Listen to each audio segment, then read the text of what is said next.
안녕하세요. 부경대학교 민주동문회 회원 여러분. 저는 국어국문학과 98학번 이미나입니다. 해양스포츠학을 부전공했고요. 대학 시절에는 창작하는 동아리에서 활동했는데 해양문학회와 산소리라는 학과 소모임에서 글쓰기를 했습니다. 지금은 보수동에 있는 작은 책방을 운영하고 있습니다. 오늘 특별하지 않은 사람 박종태 평전 이어읽기 챌린지 76번째 읽어보겠습니다. 2008년 화물연대 총파업의 위력을 광주드림에서 확인한다. 요구사항도 잘 정리되어 있어 옮긴다. 더 이상은 못 살겠다. 경유값 인상 등으로 생존의 기로에 선 화물 운송 노동자들이 차량을 멈췄다. 더 이상 기다릴 수 없다는 위기의식이다. 전국적인 총파업을 하루 앞둔 12일, 전남지역 화물연대 조합원 1200여 명이 무기한 전면 파업에 돌입했고, 이에 앞서 10일 이미 파업에 들어간 광주지역 화물연대의 파업 참여율도 높아지고 있다. 삼성 광주전자와 대우 일렉트릭 광주공장의 물류에 대해 사흘째 부분 파업을 벌이고 있는데, 이어 기아자동차 광주공장의 수출 차량에 대해서도 파업에 돌입했다. 화물연대 광주지부는 12일 오후 1시 기아자동차 광주공장 서문 사거리에서 조합원 200여 명이 참석한 가운데 기아자동차 카캐리어 운송료 인상을 위한 파업 출정식을 가졌다. 화물연대는 화물차 운전기사들의 최저임금에 해당되는 표준요율제 시행과 운임 원가 공개, 운송료 상한제 등을 요구하고 있으나 정부와 화주와의 입장을 좁히지 못하고 있다.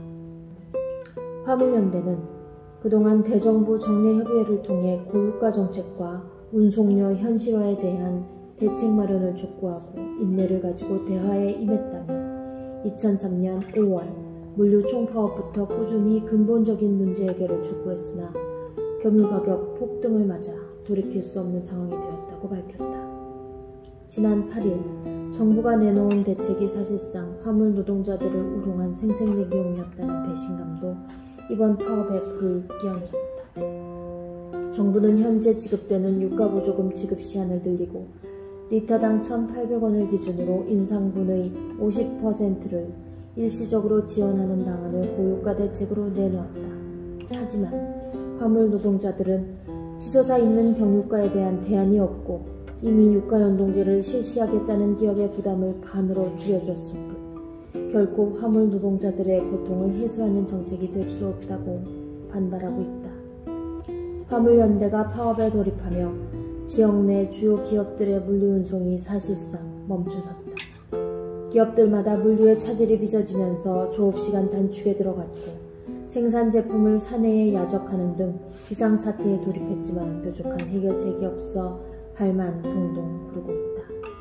기아자동차 광주공장은 12일 화물연대 광주지부 카캐리어 분회 조합원들이 파업 출정식 집회에 참석하면서 이날 오후부터 목포항 등으로 향하려던 수출용 차량 운송이 일부 중단됐다. 삼성 광주전자와 대우 일렉트로닉스 광주공장도 조업 시간을 단축하는 등 피해가 점차 늘어나고 있다.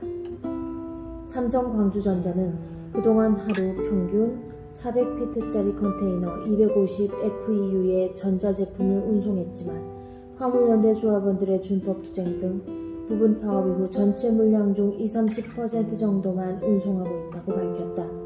이에 따라 공장에서 생산된 냉장고, 세탁기, 전자레인지 등의 가전제품은 11일부터 회사 주차장에 빼곡하게 쌓여있고 12일부터는 4시간 잔업시간을 없애고 정상 근무만 하고 있다. 이 회사 이정범 관리팀장은 지금은 원제품이 생산되고 있지만 화물연대 파업으로 가전제품의 부품이 들어오지 못하면 다음 주 월요일 오후부터 모든 생산 라인이 멈춰설 수밖에 없다고 말했다. 6월 16일 기사에는 화물연대 총파업을 말하며 국가위기를 거론한다. 화물연대 총파업으로 물류가 사실상 중단됐다. 항만 컨테이너 야드가 포화 상태에 이르러 당장 하역 작업이 중단될 위기다. 기아차 광주공장을 비롯한 지역 기업들도 제품을 운송하지 못해 공장 야적장에 쌓아놓고 있다. 수출 차질이 빚어지고 있으며 조업 단축도 불가피할 전망이다. 상황을 조속히 해결하지 않으면 국가 경제 전체가 나락으로 떨어질 위중한 상태다. 2008년 화물 노동자들의 투쟁은 미친 소 촛불 항쟁과도 결합했다. 이명박 정권은 야비했다. 2008년 총파업과 관련해 치졸한 복수를 했다. 파업 기간에 있었던 집회 및 시위와 관련해 박종태를 불구속 기소했다. 파업 중 집회 신고를 하고 3차례 사업장 앞에서 집회를 개최한 일을 꼬투리 잡았다. 박종태는 지회장으로 연설을 하고 구호를 외치고 했던 게 판결문에 나온 범죄 사실의 전부였다. 직접적인 물적, 인적 피해도 없었다. 기껏해야 교통방해로 벌금형 수준이었다. 하지만 광우병 촛불로 호되게 당한 이명박 정권은 아예 민주 세력에 대한 발목을 잡으려고 작심한 듯 했다. 2009년 4월 2일 선고가 있었다. 삼성 불꽃놀이와 마찬가지로 징역 8월, 집행유예 2년이었다. 삼성 투쟁 관련 집행유예가 끝나자마자 다시 재판에 넘겨졌고 대한통운 택배투쟁이 3주차를 맞이했던 때 다시 집행유예를 선고해 꺾이지 않은 박종태의 발목을 묶으려 한 것이다. 박종태는 집행유예 선고가 있은 지 16일째 되는 날인 2009년 4월 18일 체포영장이 발부됐다. 박종태는 아랑곳하지 않고 이명박 정부에 맞섰다. 2008년 총파업과 관련해 박종태는 항소했다. 2009년 6월 2일 재판부는 공소를 기각한다. 박종태를 부를 수 없었다. 이명박 정권은 영원히 박종태를 잡을 수도 가둘 수도 없었다. 대학생 시절보다 지금 어떻게 보면 세상을 좀 더 많이 알게 되면서 더 두려운 것도 많아지고 주저하는 것도 많아지는 것 같습니다. 근데 박종태 열사님 외국에 다녀온 다음 생각이 좀 많이 변화가 있었습니다. 지금이 아니면 언제, 내가 아니면 누구, 그리고 우리는 그 일이 있었던 그 이전으로 결코 되돌아가지 않으리라 라는 생각을 하게 되었습니다. 많이 무뎌지고 많이 무감각해졌는데 그래도 올해 그리고 앞으로 사는 동안은 특별하지 않은 사람이 되는 것보다 특별하지 않은 일을 특별하게 여기면서 살 수 있는 그런 감각을 지키는 사람이 되고 싶습니다. 그리고 최근에 나온 그림책이 있는데요. 우리는 모두 똑같이 소중한 사람이라는 걸 계속 이야기해주는 책입니다. 가수 하림 씨의 노래이기도 했는데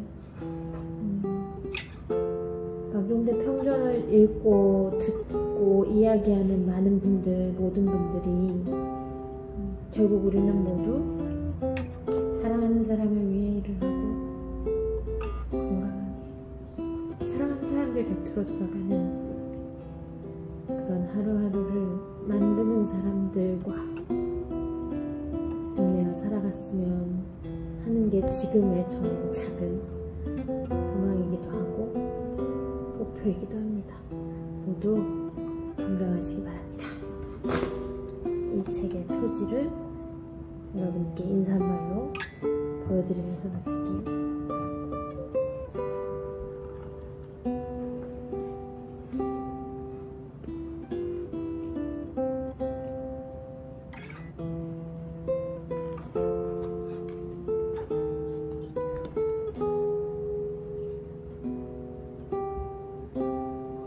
박종태 평전 이어읽기 챌린지 다음 이어읽기를 하실 분은 박종태 선배님의 동기이고 지금 거제에 계시는 해양공학과 90학번 291 선배님이